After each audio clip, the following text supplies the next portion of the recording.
Lo, anong masasabi mo ngayon sa ano natin lo? Sa ano ang ma-advise mo sa kanila lo? Kasi maraming nanonood eh.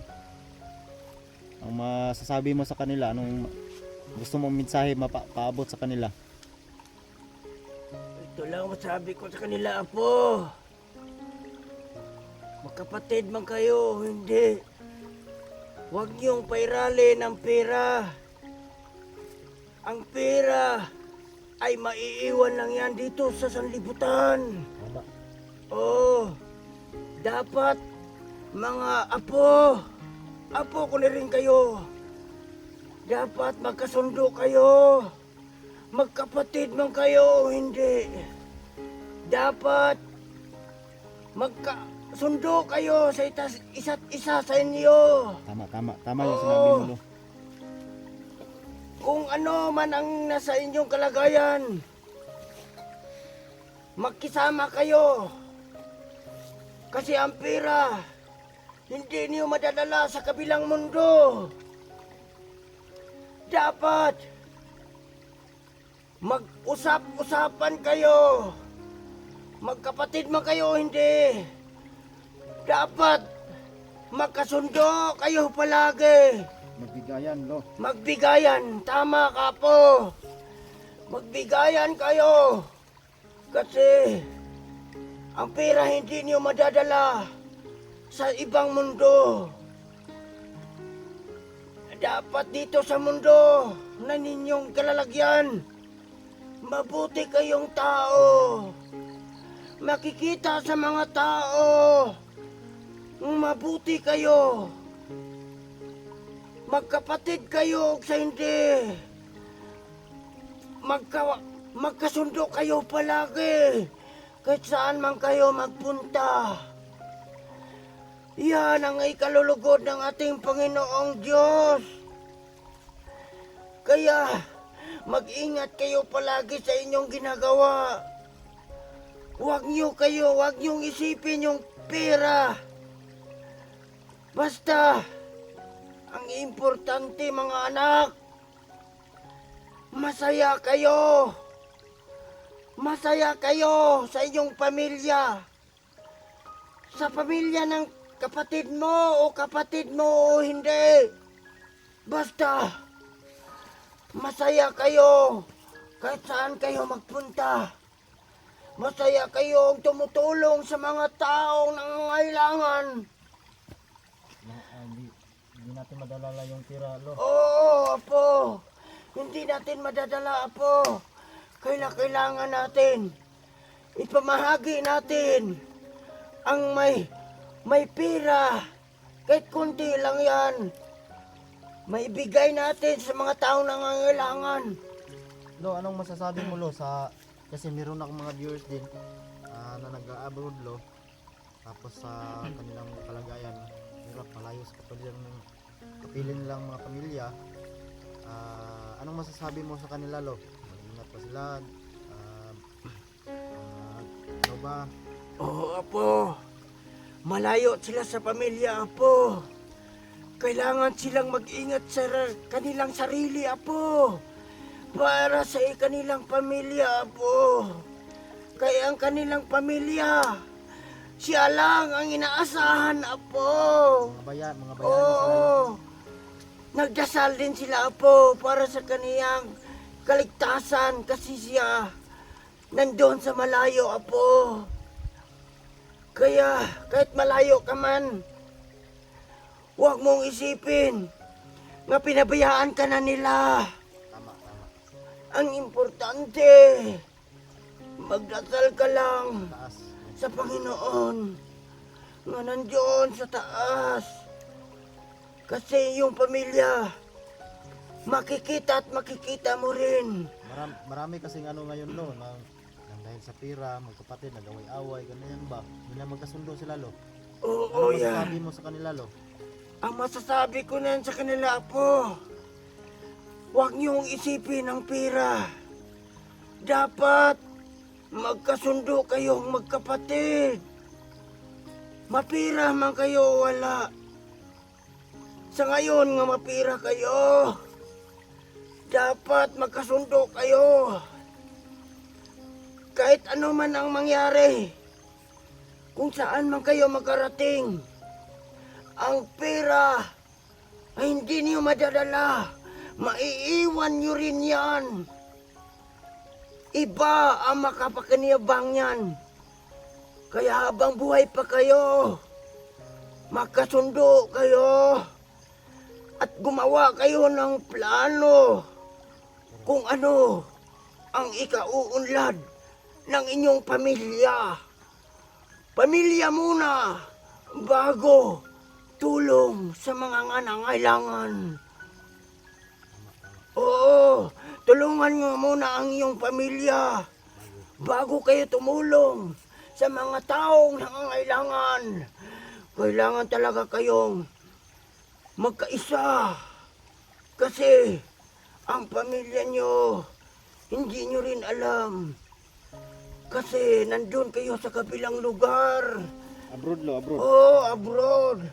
Hindi nyo alam nga may pamilya kayong naghihirap nga naiiwan doon sa layong lugar.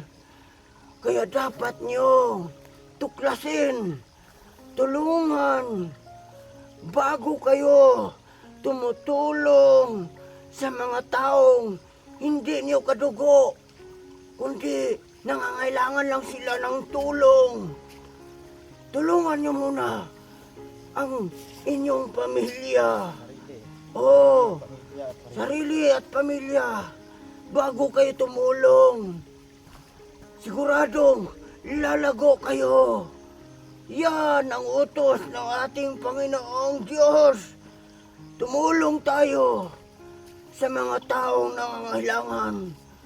Basta unahin lang ninyo ang inyong pamilya, kapadugo.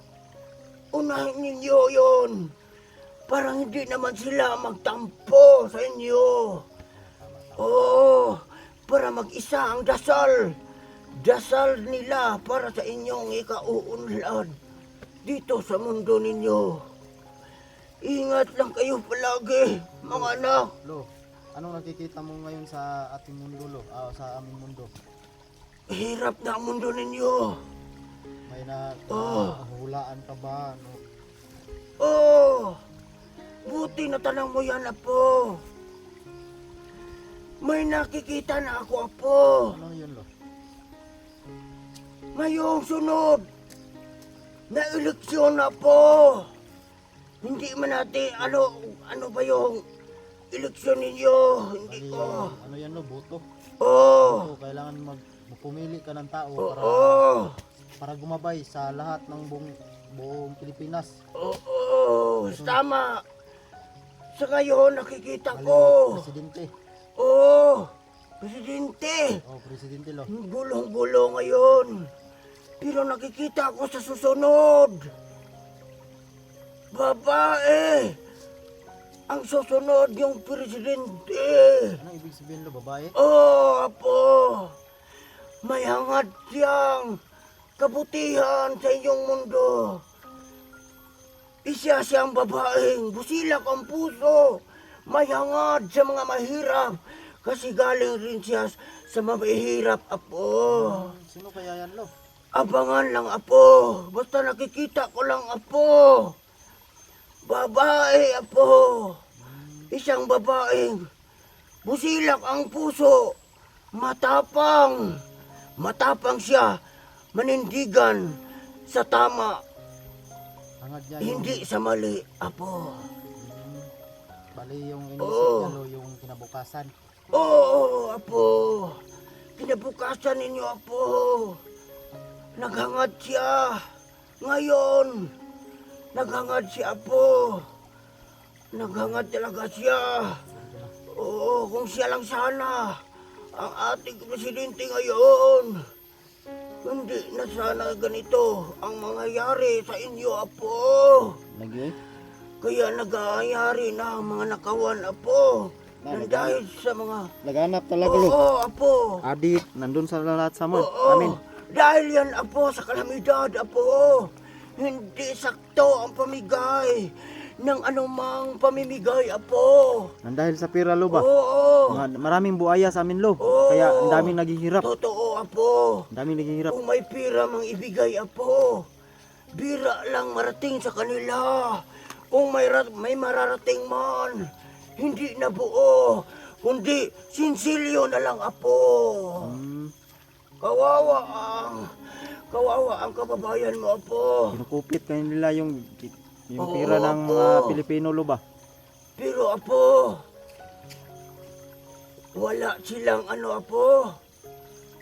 Pagdating ng panahon, Apo, sa dagat-dagatang apoy rin sila, Apo. Ha? Ano ba yung dagat-dagatang kapoy, lo? Yun ang impyerno, Apo. Ang dagat-dagatang apoy at asupre nagugugapang sa lupa. Isa lang yan. Oh, gumagapang mga apoy, lupa, umaapoy, Apo. So, ang mga masama di doon pupunta, lo? Oo, Apo. Tatalon sila doon, Apo. Gusto nilang mamatay, Apo. Pero hindi sila mamatay, Apo. Araw at gabi, kahit anong taon, nandoon pa rin sila. Nakalangoy, bayad ng utang nila sa mundong ito, Apo. Grabe, no? Ano pala? Masakit, Apo. Ano pala yun? Ang hangad ng ating Panginoon, Apo, nga maligtas tayong lahat, Apo. Walang sino man sa atin nga mapunta sa impyerno kasi ninalang tayo ng Panginoon para sumunod sa Kanya, hindi maimpyerno. Pero ang mga tao, hindi sumunod, Apo. Naghahaman sila sa pira, Apo. Pira nga. Oh, Madaming na ano ngayon sa pira, lo? Oo. Dahil sa pira ba? tama ka, Apo. Pira. Nakakalimutan na nila yung mga kapatid nila, mama nila, papa Oo. nila. Kasi, Apo, pag may pira ka, Apo, sinasanto ka ng mga tao. Totoo yan, lo. Oo. Kaya yung mahirap, parang sa tingin nila, inaapakan na nila, maliit ba? Kasi Oo, may pira Apo. sila. Di ba tama ako, lo? Oo. Pero, di bali na lang, Apo. Kung apakan ka, Apo. Pagdating ng panahon, Apo, doon ka sa ligtas at tabi sa Panginoon. Doon sa iyong banal na lugar, Apo. May nilalaan rin si Apo sa mga taong mabuti, Apo. May mabuti rin siyang puso. May ano rin siya doon sa lugar niya na wala ng lungkot, wala ng pagluha, Apo. Doon sa bayang banal, Apo. Bayang banal yan, Apo. Doon makatira ang mga taong naghihirap dito, Apo. Kung sino man ang naghihirap dito, Apo. Doon, pagdating sa bayang banal, sila ang taong masaya, walang hanggang, taon, walang kamatayan, Apo. Masayang masaya sila, hanggang wala silang kamatayan, Apo. So yan, lo. Yung sinabi mo, totoo talaga lahat. Mag-ingat kayo sa iyong pira. Huwag niyong isipin mapira kayo. Sang isipin niyo, tumulong kayo sa kapwa niyo tao. Tama. Mag-ibigan kayo, mga kapatid. Magkasundo kayo habang hindi pa huli ang lahat. Hindi natin hawak ang buhay natin. Baka bukas, mamaya, kunin na tayo ng Panginoon. Hindi pa tayo nakagawa Yung ng mabuti. mabuti. Yan ang mahirap. Malungkot ako niyon, Apo. Kasi hindi gusto ng Panginoon. Lahat ng tao gusto niya mapunta sa bayang banal, Apo. tayo.